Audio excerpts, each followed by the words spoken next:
আসসালামু আলাইকুম, welcome back to my channel. আশা করি সবাই ভালো আছেন। আবারও নতুন রেসিপি নিয়ে আপনাদের মাঝে শেয়ার করব।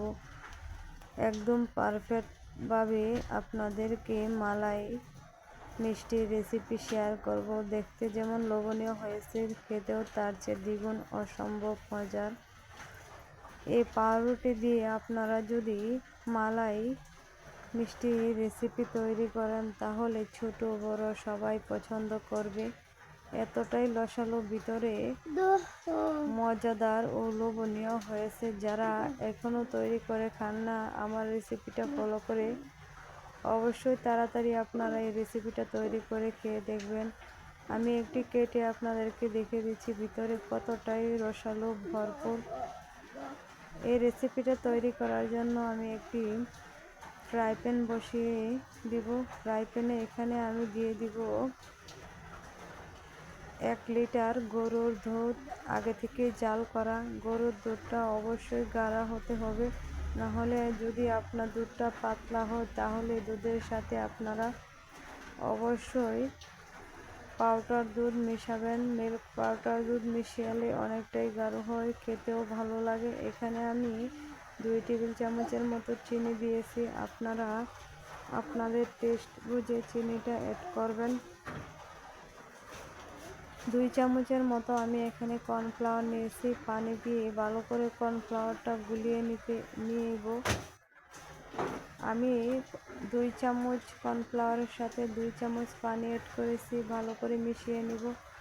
আমি যে মালাই মিষ্টির রেসিপিটা তৈরি করব, যে ভিতরে পুরটা দিব, সেই পুরটা তৈরি করার জন্য অবশ্যই কর্নফ্লাওয়ার লাগবে। কর্নফ্লাওয়ার দিয়ে আমি দেখুন মালাই রেসিপি মিষ্টির ভিতরের পুরটা তৈরি করে নিলাম।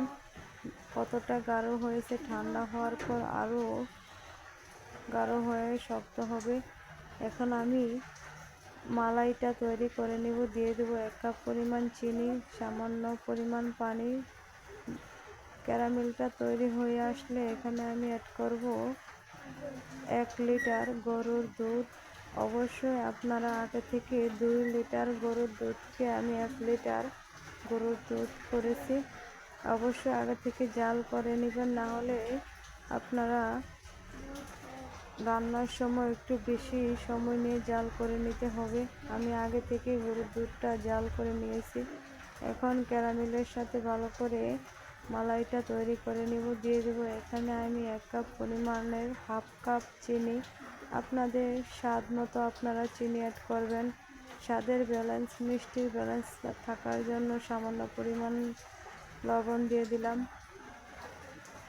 ভালো করে যখন জাল হয়ে আসবে, চিনিটা গলে ভালো করে জাল হয়ে যাবে, তখন মালাইটা আমি এক সাইডে ঠান্ডা করে নিব। যখন আমি মিষ্টিটা তৈরি করব তখন মালাইয়ের সাথে একটু সামান্য গরম করে নিতে হবে। মালাইটা সামান্য গরম হওয়ার কারণে মিষ্টিটা তাড়াতাড়ি ভিতর পর্যন্ত অনেক সফট হবে।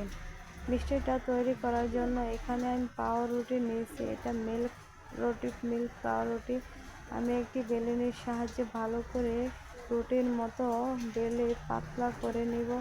অবশ্য আপনারা মিল্ক রুটিটা নেবেন, তাহলে আপনাদের রুটিটা অনেকটাই যে আমরা আটা দিয়ে রুটি তৈরি করি তার মতো হবে, না হলে ভেঙে যাওয়ার সম্ভাবনা থাকবে।